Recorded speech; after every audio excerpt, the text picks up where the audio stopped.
Zumrad, bilasanmi, gapirish bu dunyodagi eng zo'r narsa ekan. Ilgari dumimni likillatib, "Wow" desam, hamma "Voy, qorning ochdimi?" deb so'rardi. Hech kim mendan sening dunyoqarashing qanday, balki sen bugun suyak emas, palov yeyishni xohlarsan deb so'ramasdi. Demak, sening ichingda shuncha gap to'planib qolgan ekan-da. To'planib emas, qisilib qolgan edi Zumrad. Zumrad, jim havo o'zgardi. Bu shunchaki tuman emas, bu ruh yeyuvchi tuman. Kimdir bizni kuzatyapti. Muhr negadir qattiq og'riq berishni boshladi, Olapar. Yaxshi muhrni berkat Zumrad. Volandi mort onding ostiga yo'l topgan ko'rinadi.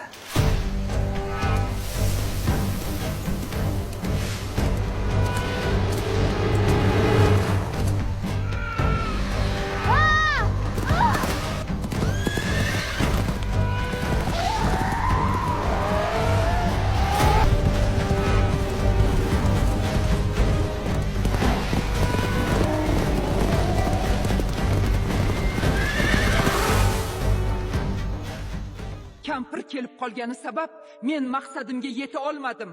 Endi bu qiz dashtdagi chiltonlar oldiga yo'l oldi. Menga va qizimga va'da bergan go'zallik va boylik nima bo'ladi endi? Axir sen buyurgan barcha topshiriqni bajardim-ku. Tinchlan Zulmira. Seni keragidan ortiq mukofotlayman, ishonaver. Faqat Zumrad zindonga qaytishi shart. Qanday qilib men uni qaytaraman? Hatto qayerdaligini ham bilmayman-ku. Men bergan sandiqchadan foydalanishing kerak. Unda ishingni osonlashtiruvchi barcha kerakli kukunlar bor.